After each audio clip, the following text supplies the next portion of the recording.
എമിറേറ്റ്സിൻ്റെ വിമാനത്തിൽ ബിസിനസ് ക്ലാസ്സിൽ എന്ത് കിട്ടുമോ അത് KSRTC ബസ്സിൻ്റെ ബിസിനസ് ക്ലാസ്സിൽ കിട്ടും. ജോലി ചെയ്യാതെ പൈസ വാങ്ങാൻ ആരെങ്കിലും ഉദ്ദേശിച്ചിട്ടുണ്ടെങ്കിൽ അവർക്ക് ഒന്നേ ലീവ് എടുത്തു പോവാം, അല്ലെങ്കിൽ രാജിവെച്ചു പോവാം. അതിനി അനുവദിക്കത്തില്ല. ജോലി ചെയ്യാതെ കുറച്ചൊരു പൈസ ഉണ്ടാക്കി കുറച്ച് പാവങ്ങൾ കിടന്ന് ജോലി ചെയ്യുകയും ചെയ്യാം. വണ്ടി കഴുകാതെ പോകരുത്. ഈ വാങ്ങിയ പുതിയ വണ്ടികളെല്ലാം കഴുകി വൃത്തിയാക്കിയിരിക്കണം. വണ്ടി കഴുകാതെ പോയാൽ AD പേരിലും നടപടി ഉണ്ടാവും. അതിന് വേറെ താഴോട്ട് ആരാ എന്തുവാന്നൊന്നും ചോദിക്കത്തില്ല, എടുക്കത്തില്ല, തിരിച്ച് ആര് പറഞ്ഞാലും കേൾക്കത്തില്ല. വണ്ടികൾ വന്നുകൊണ്ടിരിക്കും. അടുത്ത 6 മാസത്തേക്ക് വണ്ടികൾ ഇങ്ങനെ വന്നുകൊണ്ടിരിക്കും. 40 വർഷത്തിന് ശേഷം KSRTC 1,57,00,000 രൂപ ലാഭമുണ്ടാക്കിക്കൊണ്ട് മുന്നേറിയ ദിവസങ്ങളാണ്. അതായത് 1,19,00,000 രൂപ വർഷങ്ങളായി നമ്മൾ എടുത്തു കൂട്ടിയ കടത്തിൻ്റെ തിരിച്ചടവും പോയതിന് ശേഷം ആ 1,19,00,000 രൂപ സ്റ്റേറ്റ് ബാങ്ക് ഓഫ് ഇന്ത്യക്ക് എല്ലാ ദിവസവും അടയ്ക്കുന്നുണ്ട് നമ്മൾ. അത് അടച്ചതിന് ശേഷം KSRTCയുടെ ലാഭം 1,57,00,000 രൂപയ്ക്ക് മുകളിൽ വരികയും തൊട്ടടുത്ത ദിവസമായ മെനഞ്ഞാന്ന് KSRTCയുടെ ലാഭം ഏതാണ്ട് 20 ലക്ഷം രൂപയുണ്ട്. ഒരിക്കലും രക്ഷപ്പെടില്ല എന്ന് കരുതിയ ഒരു സ്ഥാപനം അവിടുത്തെ മാനേജ്മെൻറ്റിൻ്റെയും തൊഴിലാളികളുടെയും ജനങ്ങളുടെയും സഹകരണത്തോടെ ഒറ്റക്കെട്ടായി ഉയർന്നു പൊങ്ങിയ കാഴ്ചയാണ് കണ്ടത്.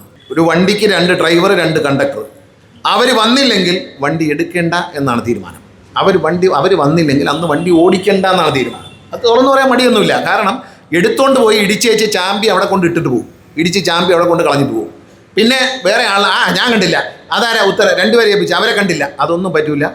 സ്കാനിയ ഓൾവോ ബസ്സുകൾക്ക് 6 പേരെയാണ് കൊടുത്തേക്കുന്നത്. ഡ്രൈവർ കം കണ്ടക്ടർ 6 പേരാണ്. 6 പേരും ഇല്ല. 7ാമതൊരാൾ ഓടിക്കേണ്ടി വന്നാൽ ആ ബസ് അന്ന് ഓടിക്കേണ്ട. അതിൻ്റെ നഷ്ടം നമ്മൾ സഹിച്ചു. കാരണം അറിയാം, അതിനേക്കാളും വലിയ നഷ്ടമാണ് ഇത് എടുത്തുകൊണ്ട് പോയി ഇടിച്ച് തുലച്ച് കൊണ്ട് ഇട്ട് കൊടുക്കും. ആരുമില്ല ഉത്തരവാദി. ആരാ എൻ്റെ വണ്ടി ഇടിച്ചു, ആരാ മറ്റേ ആൾ എടുത്തുകൊണ്ട് പോയി, അല്ല ഞാനല്ല സാറേ. പണിഷ്മെൻറ്റിൻ്റെ ഒന്നും കാര്യമില്ല. ഒരു ഡ്രൈവറെയും കണ്ടക്ടറെയും വണ്ടി ഏൽപ്പിച്ചിട്ടുണ്ടെങ്കിൽ ആ വണ്ടി അവർ ഓടിച്ചോളുക. അവരെ സ്വന്തം വണ്ടി പോലെ, എൻ്റെ സ്വന്തം കാറ് പോലെ കൊണ്ടു നടന്നോണം. അതിനകത്ത് എന്ത് അലങ്കാരം വയ്ക്കാം, പാട്ട് വയ്ക്കാം, അതിനകത്ത് TV യിൽ പോണ്ട്, TV യിൽ സിനിമ പാട്ടിട്ട് കാണിക്കാം. അതെല്ലാം അവരെ ഇഷ്ടമാണ്, അവരുടെ ഉത്തരവാദിത്തമാണ്. റൈറ്റ് ഇല്ലാത്ത പടമൊന്നും എടുത്തിട്ട് കളയരുത്, പൈറസി പടമൊന്നും എടുത്തിട്ട് കളയരുത്. ബാക്കി പാട്ടിട്ട് കാണിക്കുന്നതിനോ സിനിമാ പാട്ട് കേൾപ്പിക്കുന്നതിനോ ഒരു പ്രശ്നവുമില്ല. അത് അവർ ചെയ്തോളൂ, അവർ ഇഷ്ടത്തിന് ചെയ്തോളൂ. അതിൻ്റെ ഉത്തരവാദിത്തം അവർക്കായിരിക്കും. അവർ കൊണ്ട് നടന്നോണം, അവർ നോക്കിക്കോണം. ഈ വണ്ടിക്കകത്ത്, ചെറിയ വണ്ടിക്കകത്ത്, ഈ മിനി ബസ്സിനകത്ത് വൈഫൈ ഉണ്ട്. ലിങ്ക് ബസ്സിൽ വൈഫൈ വെച്ചിട്ടില്ല. മറ്റ് ബസ്സുകളിലെല്ലാം വൈഫൈ വെച്ചാണ് വരുന്നത്. 1 GB വൈഫൈ ഫ്രീ ആണ് സാധാരണക്കാർക്ക്. അപ്പോൾ അത് ഉപയോഗിക്കാം. അതിൻ്റെ ചാർജറുണ്ട്. ഇതെല്ലാം നിങ്ങൾ ശ്രദ്ധിച്ചോളൂ, നശിപ്പിച്ച് കളയാതെ നോക്കുക. എല്ലാ ചാർജറും കറക്റ്റായിട്ട് വർക്ക് ചെയ്യുന്നുണ്ടോ. എല്ലാം ഈ ഏൽപ്പിച്ചിരിക്കുന്ന ഡ്രൈവറേയും കണ്ടക്ടറേയും ചുമതലയാണ്. കേരളത്തിലെ ജനങ്ങൾ KSRTC നെഞ്ചിലേറ്റിയിട്ടുണ്ട്. അല്ലെങ്കിൽ 10 കോടി 1,19,00,000 രൂപ കിട്ടില്ല. ഒരൊറ്റ പ്രൈവറ്റ് ബസ്സുകാരനുമായിട്ട് ഞാൻ എൻ്റെ ഇൻ്റർവ്യൂവിൽ പറയുന്നുണ്ട്, പ്രൈവറ്റ് ബസ്സുകാരനായിട്ട് ബലം പ്രയോഗിച്ച് അവനെ അവസാനിപ്പിച്ചിട്ടല്ല നമ്മൾ ജയിക്കാൻ പോകുന്നത്, മത്സരിച്ചാണ് ജയിക്കാൻ പോകുന്നത് പറഞ്ഞു. ഈ ക്രിസ്മസ് ഓണത്ത് കാലത്ത് പ്രൈവറ്റ് ബസ്സുകാരനോട് മത്സരിച്ചല്ലേ ജയിച്ചത്. ഈ അടിപൊളി വണ്ടികൾ അങ്ങോട്ട് ഇട്ട് കൊടുത്തിട്ട് ആളുകളെ മുഴുവൻ ഇതിനകത്തോട്ട് ആകർഷിച്ച് കയറ്റി. അവൻ വാങ്ങിച്ചതിനേക്കാളും 60% പൈസ നമ്മൾ വാങ്ങിച്ചുള്ളൂ. അവൻ വാങ്ങിച്ച 5,000 രൂപ, നമ്മൾ വാങ്ങിച്ച 3,000 രൂപ. എന്നിട്ടും നമ്മൾ അടിച്ച് കയറണമെങ്കിൽ നമ്മളെ വണ്ടി കണ്ടാൽ ആരും കയറിപ്പോകും. ഇനി വരാൻ പോകുന്നൊരു വണ്ടി, എൻ്റെ സ്വപ്നത്തിലുള്ള വണ്ടി, അതിന് ഞാൻ അന്വേഷിച്ചുകൊണ്ടിരിക്കുകയാണ്. ഈ ചെറിയ വണ്ടി ഒരെണ്ണം വാങ്ങിയിട്ട് ഫ്രണ്ടിൽ പ്ലെയിനിലുള്ളതുപോലെ ബിസിനസ് ക്ലാസ് സീറ്റുകളാണ്. ചാരി കിടക്കാം. അതിനകത്ത് TV ഉണ്ട്. ഓരോ സീറ്റിലും TV ഉണ്ട്, വൈഫൈ ഉണ്ടാവും, എല്ലാം ഉണ്ടാവും. പുറകോട്ട് പോകുമ്പോൾ സാധാരണ ക്ലാസ് സ്ലീപ്പർ പുഷ് ബാക്ക് സീറ്റാണ്. അവിടെ പാട്ടൊക്കെ കേൾക്കാം. പക്ഷേ ഈ ഫ്രണ്ട് സീറ്റിൽ ഹെഡ്ഫോൺ വെച്ച് സിനിമ കാണാനും അതിനകത്ത് സിനിമകൾ ഫീഡ് ചെയ്ത് വയ്ക്കാനും.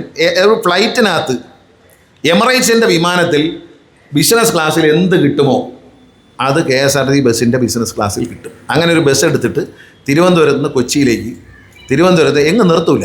നിർത്തുന്നത് പരമാവധി നിർത്തിയാൽ കൊല്ലം ടൗണിൽ നിർത്തും, ബസ് സ്റ്റാൻഡിൽ കയറില്ല. ആലപ്പുഴ നിർത്തും, നേരെ പോകും. ലൈറ്റ്നിങ് പോകുന്ന പോലെ ഒരു ജില്ലയിൽ ഒരു സ്ഥലത്ത്, വന്ദേ ഭാരത് പോകുന്ന പോലെ ഒരു ജില്ലയിൽ ഒരു സ്ഥലത്ത് നിർത്തിക്കൊണ്ട് നേരിട്ട് ഡ്രൈവർ മാത്രമേ ഉണ്ടാവുള്ളൂ. ഒറ്റ പിടിയിലാണ്. വിട്ടാൽ 3-3.5 മണിക്കൂർ കൊണ്ട്, ഈ റോഡ് പണി നടക്കുന്നതുകൊണ്ട് മാത്രമാണ്, അല്ലെങ്കിൽ ഒരു കുഴപ്പമില്ല, 3-3.5 മണിക്കൂർ കൊണ്ട് നമ്മൾ എറണാകുളത്ത് എത്തും. അപ്പോൾ ഒരു കാർ എടുത്ത് ആളിന് പോകേണ്ടതില്ല. തിരുവനന്തപുരത്ത് നിന്ന് എറണാകുളത്ത് പോയി സർജറി ചെയ്ത് മടങ്ങി വരുന്ന ഡോക്ടർമാരുണ്ട്. വൈകിട്ട് രാവിലെ വന്ദേ ഭാരതിൽ പോകും, തിരിച്ചു വരാൻ പ്രയാസം. അപ്പോൾ നമ്മൾ അങ്ങോട്ട് രാവിലെ ഒരു വണ്ടി പോകും, ആ വണ്ടി ക്ലീൻ ചെയ്ത് അവിടെ വിശ്രമിക്കും.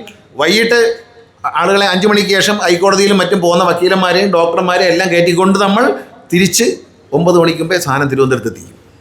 ഇത്തരത്തിലൊരു നോൺ സ്റ്റോപ്പ് ബസ് നമ്മുടെ പ്ലാനുണ്ട്. ബിസിനസ് ക്ലാസ് ആകുമ്പോൾ റേറ്റ് കൂടുതലായിരിക്കും, സാധാരണ സീറ്റ് റേറ്റ് കുറവായിരിക്കും. ഒരു രാഷ്ട്രീയവുമില്ല. എൻ്റെ കണ്ണിൽ എല്ലാ ജീവനക്കാരനും ഒരേപോലെയാണ്. ഒരാൾക്ക് കൂടുതൽ പൈസയും മറ്റേ കൂടുതൽ. ജോലി ചെയ്യാതെ പൈസ വാങ്ങാൻ ആരെങ്കിലും ഉദ്ദേശിച്ചിട്ടുണ്ടെങ്കിൽ അവർക്ക് ഒന്നേ ലീവ് എടുത്തു പോവാം, അല്ലെങ്കിൽ രാജിവെച്ചു പോവാം. അതിനി അനുവദിക്കത്തില്ല. ജോലി ചെയ്യാതെ കുറച്ചൊരു പൈസ ഉണ്ടാക്കി കുറച്ച് പാവങ്ങൾ കിടന്ന് ജോലി ചെയ്യുകയും ചെയ്യാം. ഇതൊരു നല്ല കാര്യമല്ല. എല്ലാവരും ഒരുപോലെയാണ്, എല്ലാവരും ഒന്നുപോലെ ജോലി ചെയ്യണം. വണ്ടി കഴുകാതെ പോയാൽ AD-യുടെ പേരിൽ നടപടി വരും. ഞാൻ അങ്ങ് തുറന്ന് ഇതിവിടെ മാത്രമല്ല സ്റ്റേറ്റ് വൈഡായിട്ട് പറയുകയാണ്, വണ്ടി കഴുകാതെ പോകരുത്. ഈ വാങ്ങിയ പുതിയ വണ്ടികളെല്ലാം കഴുകി വൃത്തിയാക്കിയിരിക്കണം. വണ്ടി കഴുകാതെ പോയാൽ AD-യുടെ പേരിലും നടപടി ഉണ്ടാവും. അതിന് വേറെ താഴോട്ട് ആരാ എന്തുവാന്നൊന്നും ചോദിക്കത്തില്ല. അതിൻ്റെ പ്രധാനപ്പെട്ട ഉദ്യോഗസ്ഥന് പേര് സസ്പെൻഷൻ അടക്കമുള്ള നടപടി ഉണ്ടാവും. നേരിട്ടായിരിക്കും തിരിച്ചെടുക്കുന്നതും ഞാനായിരിക്കും. എടുക്കത്തില്ല തിരിച്ച്, ആര് പറഞ്ഞാലും കേൾക്കത്തില്ല. ഉള്ള കാര്യം പറയാമല്ലോ, ആര് പറഞ്ഞാലും ഇത് കാര്യങ്ങൾ ഇത്രയും പണം മുടക്കി സർക്കാർ ഇത്രയും കാര്യമായി ചെയ്തു, ജനങ്ങളത് സ്വീകരിച്ചു, ജീവനക്കാരതിൽ സന്തോഷിക്കുന്നു. എല്ലാം വരുമ്പോൾ ഓണത്തിന് എല്ലാ അലവൻസും തന്ന് സന്തോഷത്തോടെ നിങ്ങളെ ഓണം ആഘോഷിക്കാൻ വിട്ടു. അതുകൂടാതെ ജീവിതത്തിൽ ആദ്യമായി ഒരു ട്രാൻസ്പോ നടത്തി KSRTC ജീവനക്കാർക്ക് ആഹ്ലാദം പങ്കുവയ്ക്കാൻ അവസരം കിട്ടി. എല്ലാവരും ഒന്നിച്ച് ചേർന്നുകൊണ്ട് ഒരു സന്തോഷം പങ്കുവയ്ച്ച എന്തെങ്കിലും ഒരു കാര്യമുണ്ടോ ഇതുവരെ KSRTC ഹിസ്റ്ററിയിലുണ്ടോ? അപ്പോഴും ചില ആളുകളെന്താ ഈ ഡിപ്പോയിൽ നിന്ന് ആരും പോവല്ലേ എന്ന് പറഞ്ഞ് വാട്സാപ്പിൽ മെസ്സേജ് ഇടുക. ഇതൊക്കെ ഒന്നും പണിയൊന്നും കാണിക്കരുത്. എന്നാൽ ഇപ്പോൾ നമുക്ക് രാഷ്ട്രീയം കളിക്കാനോ അണ്ടർഗ്രൗണ്ട് പണി വയ്ക്കാനോ പറ്റിയ സമയമല്ല.